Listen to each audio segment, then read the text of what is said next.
Hey guys, this is Preeti. Welcome back to my channel. Guys, आज हम बात करने वाले हैं एक 2021 मिस्ट्री थ्रिलर मूवी के बारे में जिसका नाम है डेमोनिक।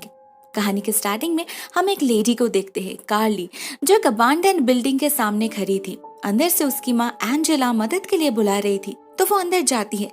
आधे अंधेरे कॉरिडोर में से गुजरते वक्त उसे एंजेला की आवाज सुनाई दे रही थी, जिसे फॉलो करते हुए कार्ली एक कमरे में जा पहुंचती है। वहाँ एंजेला बैठी थी, बिल्कुल कैजुअली। वो अपनी बेटी को देखकर स्माइल करती है और अचानक से ही कमरे में आग लगा देती है। कार्ल लीडर से चिल्लाने लगती है और उसकी नींद टूट जाती है। हाँ, ये उसका सपना था, काफी डरावना था, लेकिन ऐसा सपना उसके लिए कोई नई बात नहीं। वो जल्दी से उठकर तैयार होती है और काम पे निकल जाती है। रास्ते पे उसे एक मार्टिन नाम के बंदे का मैसेज मिलता है, जो उससे मिलना चाहता था। अब ये मार्टिन कभी उसका बेस्ट फ्रेंड हुआ करता था, लेकिन पिछले 6-7 सालों में उनकी कोई बातचीत नहीं हुई। इसीलिए कार्ली को बहुत अजीब लगता है। वो रिप्लाई नहीं देती। वो मिलने जाती है अपने और एक बेस्ट फ्रेंड सैम से। रिसेंटली वो इसी शहर में आई हुई है एक प्रोजेक्ट के सिलसिले में। कार्ली उसे मार्टिन के मैसेज के बारे में बताती है। सैम भी हैरान हो जाती है। हमें कारण तो पता नहीं चलता, मगर इन लोगों ने ही मार्टिन से कांटेक्ट तोड़ा था। शायद कार्ली के माँ को लेकर कुछ हुआ था उन लोगों के बीच। जो भी हो, इतने सालों बाद उसे क्या कहना है, इसे सोचकर कार्ली परेशान हो जाती है। फाइनली वो मिलने की डिसाइड करती है, और जब वो नेक्स्ट डे उससे मिलने जाती है, उसे एक बेहद अजीब बात पता चलती है। पता चलता है मार्टिन को रिसेंटली एक मेडिकल टेक कंपनी से कांटेक्ट किया गया था, फोकस ग्रुप में वॉलंटियरिंग करने के लिए। यहाँ पर रियल पेशेंट्स पर रिसर्च किया जाता है। जब मार्टिन वहां जा पहुंचता है, उसे उन पेशेंट्स में कार्ली की माँ एंजेला दिखती है। वो कोमा में थी, फुली पैरालाइज्ड। इस कंपनी के लोगों को कार्ली का नंबर चाहिए था, जो मार्टिन तो नहीं दिया, क्योंकि उसे पता है कार्ली अपने माँ से नफरत करती है, मगर वो श्योर है वो लोग किसी भी तरह कार्ली को ढूंढ ही लेंगे। कार्ली बहुत कंफ्यूज्ड हो चुकी थी। एंजेला तो जेल में थी, वो क्लिनिक में कैसे पहुंची? क्या हुआ था उसके साथ? उसी रात उसे थेरापोल से माइकल नाम के एक आदमी का कॉल आता है। वो कार्ली से कहता है एंजेला उनके निगरानी में है, मगर उसकी हालत बहुत खराब है। वो अपनी बेटी से मिलना चाहती है, तो अगर कार्ली आ सके तो अच्छा होगा। कार्ली मना नहीं कर पाती। नेक्स्ट डे ही वो थेरापोल रिसर्च फैसिलिटी में जा पहुंचती है। मिलती है माइकल और उसके कलीग डैनियल से। पता चलता है ये लोग एक ऐसी टेक्नोलॉजी बना रहे हैं जिससे एंजेला जैसे पेशेंट्स की सफरिंग कम हो सके। स्पेसिफिकली एंजेला के केस में प्रॉब्लम ये है, उसका फिजिकल सेल्फ तो कम्प्लीटली पैरालाइज्ड है। इवन वो खुद से सांस भी नहीं ले पाती, मगर उसकी माइंड हाइपर एक्टिव है। यहाँ पर रिवील होता है एंजेला पिछले कई सालों से जेल में थी। किस जुर्म में वो हमें आगे पता चलेगा, मगर जेल में रहते वक्त दिन में दिन वो बहुत ज्यादा वायलेंट होती जा रही थी। उसे साइकोटिक हेलुसिनेशंस हो रहे थे। वो खुद को हार्म करने लगी थी, जिससे उनका ब्रेन डैमेज हो गया। उसी का नतीजा है ये सब। अभी ये लोग तो कोशिश कर रहे हैं, मगर उन्हें जानना है एंजेला अंदर से कैसी फील कर रही है। उन लोगों ने एक नई टेक्नोलॉजी बनाई है जिससे सिमुलेशन के जरिए ऐसे पेशेंट्स के दिमाग के साथ कांटेक्ट किया जा सकता है। इन लोगों ने एंजेला से भी बात करने की कोशिश की, मगर एंजेला उनसे बात करना नहीं चाहती। उसे सिर्फ कार्ली से मिलना है, और इसीलिए माइकल ने कार्ली को बुलाया है।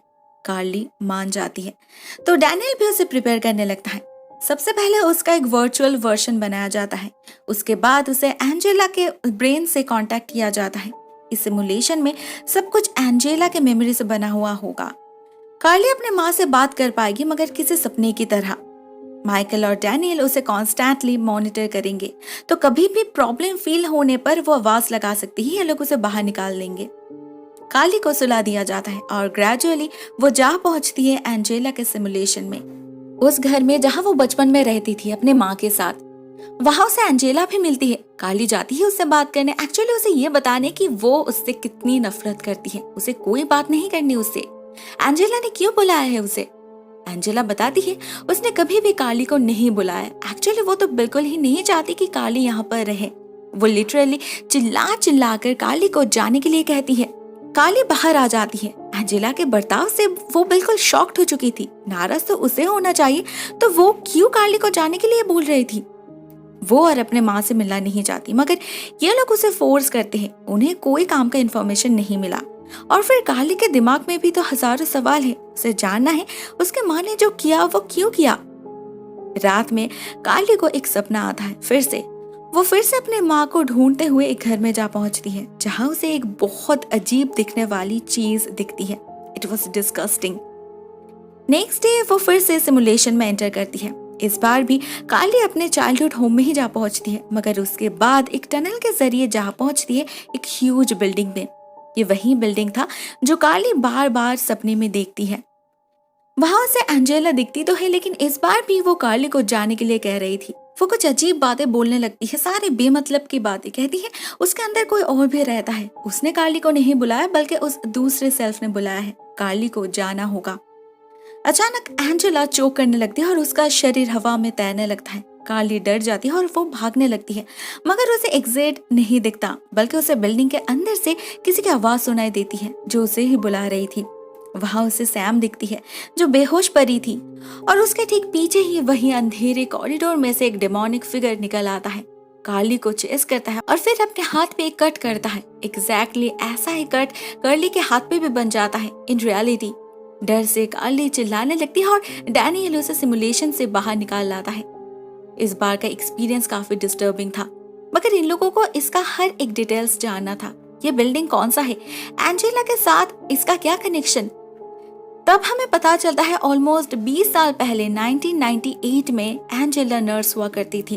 वो एक दिन एक टीम के साथ एक अबांडन सैनिटोरियम को इवैल्यूएट करने गई थी। देखने गई थी उसे फिर से ओपन किया जा सकता है या नहीं। ये वही बिल्डिंग है, मगर कार्ली को पता नहीं कि उस दिन बहुत नेगेटिव वाइब आने लगा था। ऐसा लग रहा था मानो उसके माँ को कुछ हुआ हो। तो वो उसी वक्त मार्टिन और सैम के साथ वहां जा पहुंचती है और देखती है वहां और कोई नहीं, सिर्फ उसकी माँ बेहोश पड़ी है। उसके हाथ पे एग्जैक्टली ऐसा ही एक कट था। उस दिन उन तीनों ने मिलकर एंजेला को घर तो ले आए, मगर उसकी मेंटल स्टेट कंप्लीटली डिस्ट्रॉयड हो चुकी थी। वो किसी से बात नहीं करती थी, हमेशा चुपचाप कुछ सोचती रहती थी, ना जाने क्या देखती रहती थी। एक दिन कार्ली ने देखा वो एक बर्ड को चॉप कर रही है। उसके माथे के हड्डी से क्या बना रही है कुछ पता नहीं। कुछ दिन बाद पुलिस एंजेला को अरेस्ट करती है। पता चलता है एंजेला ने एक ओल्ड एज होम में आग लगाई है। 21 लोगों की मौत हुई है उसके कारण। दूसरी तरफ उसने लोकल चर्च में भी 5 लोगों को पॉइजन्ड फूड देकर खून किया था, जिसमें से एक कर्ली की ग्रैनी भी थी। लेकिन एंजेला को कोई रिपेंटेंस नहीं। जिस दिन उन्हें अरेस्ट किया गया था उस दिन भी वो स्माइल कर रही थी। उसके कारण कार्ली को बहुत बदनामी सहनी पड़ी, इसीलिए उसने अपने माँ से सारा रिश्ता तोड़ दिया। ना कभी जानने की कोशिश की एंजेला ने ये सब क्यों किया, ना एक बार भी उससे मिलने गई जेल में। लेकिन आज इतने सालों बाद उसे कुछ डिफरेंट फील हो रहा है।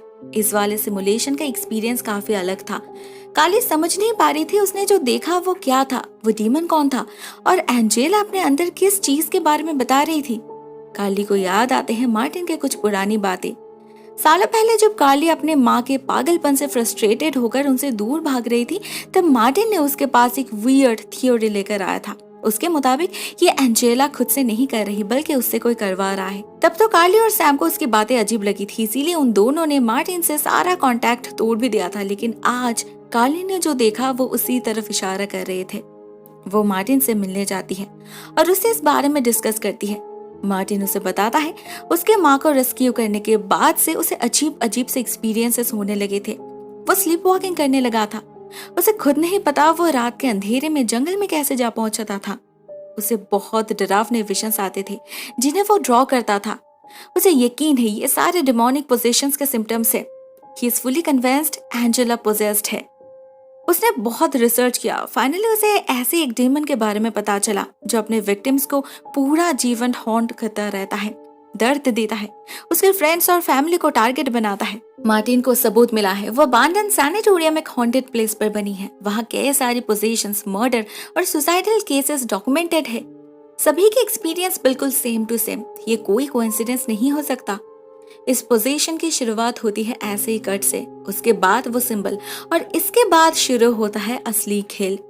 मार्टिन को तो ये भी शक है कि वैटिकन थेरेपल जैसे प्राइवेट क्लिनिक्स को हायर कर रहा है डीमंस को हंट करने के लिए। जो पेशेंट्स कोमा में है, जिन पर कोई इलाज काम नहीं कर रहा, उन पर ये लोग रिसर्च करते हैं।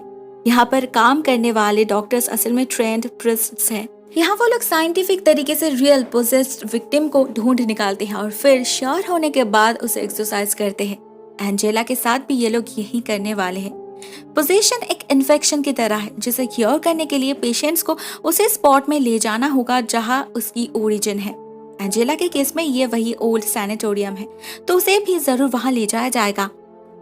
काली सब कुछ सुन रही थी, डिनाई नहीं कर पा रही थी क्योंकि उसे खुद पे ये विजन्स दिख रहे हैं, लेकिन एक्सेप्ट भी नहीं कर पा रही थी। वो उसका दिमाग काम करना बंद कर चुका था। वो घर भागती है और देखती है सैम आई है उससे मिलने, मगर काली का बिल्कुल भी मन नहीं था उससे बात करने का, इसलिए वो उसे फोर्सफुली घर भेज देती है। लेकिन शायद काली की हालत देखकर सैम समझ पाए थे कुछ तो गड़बड़ है, इसीलिए वो फिर से उसे मिलने आती है। दोनों मिलकर कुछ देर तक बातचीत करते हैं। काली कुछ हद तक रिलैक्स फील करने ही लगी थी कि अचानक सैम अजीब बिहेव करने लगती है। बेमतलब की बातें बोलती है, कहती है मैं तुम्हें कुछ दिखाने वाली हूँ लेकिन तुम डरो मत, अगर तुम मुझे कहीं ढूंढ नहीं पाए तो जंगल में आ जाना। ये कहकर वो एक क्रीपी मास्क पहन लेती है और उसका शरीर बेंट हो जाता है। वो काली पर हमला कर देती है। काली दरवाजा बंद करके सैम को तो रोक देती है, मगर उसके अंदर का शैतान रुकता नहीं। डर से काली कांपने लग जाती है और तभी उसकी नींद टूट जाती है। थैंक गॉड ये एक सपना था। लेकिन काली को सैम को लेकर बहुत टेंशन हो रही थी। उसका फोन भी नहीं लग रहा था, इसीलिए वो भागती है सैम से मिलने। उधर हम देखते हैं थेरापॉल में माइकल और डैनियल उस पर नजर रख रहे थे। उसके घर में इन लोगों ने सीसीटीवी कैमरास इंस्टॉल कर रखा था। मार्टिन का ऑब्जर्वेशन बिल्कुल सही था, ये लोग सच में ही प्रिस्ट हैं। उन्हें पता है एंजेला पोजेस्ड है, मगर ऐसे हालत में भी वो सिर्फ अपने बेटी को लेकर कंसर्न्ड है। अपने अनजाने में ही एंजेला इस डीमन को कार्ली की यादों से फीड कर रही है, जिससे इन टर्न ये डीमन कार्ली से ऑब्सेस्ड हो गया है। अभी जब एंजेला उसके किसी काम का नहीं, तो वो कार्ली को अपना विसल बनाना चाहता है, उसका न्यू होम। हर जरिए से वो कार्ली तक पहुंचने की कोशिश कर रहा।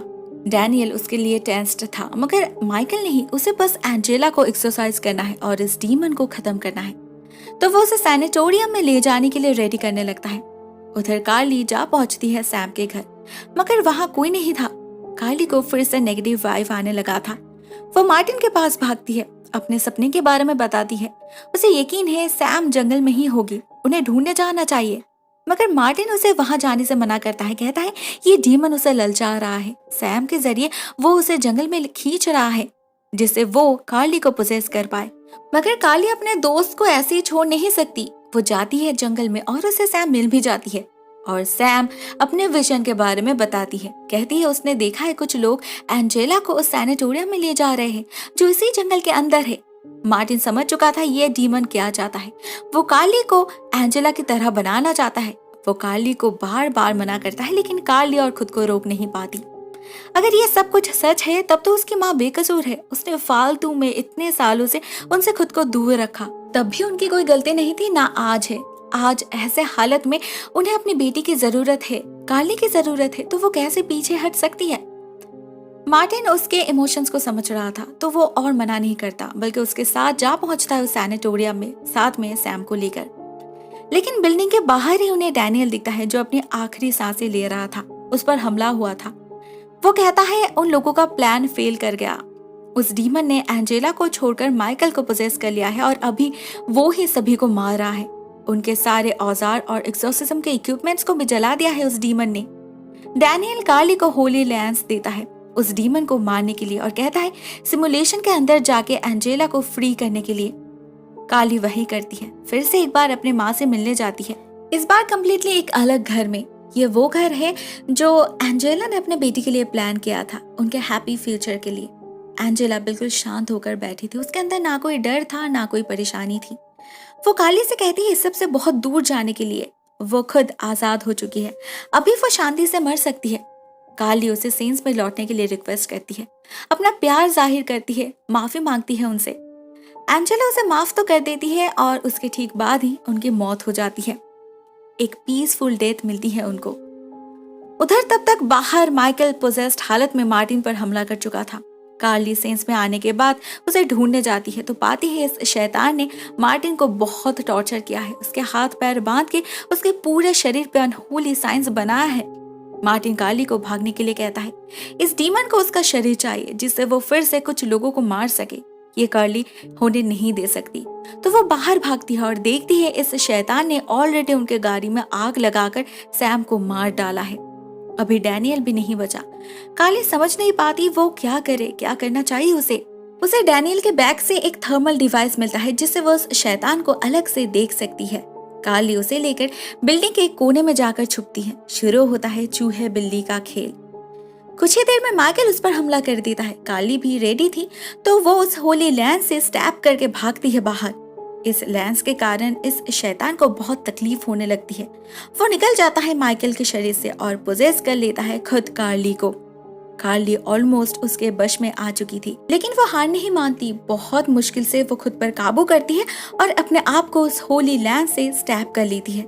खुद वो बेहोश होकर गिर जाती है, लेकिन ये शैतान इस वाले हमले को और बर्दाश्त नहीं कर पाता।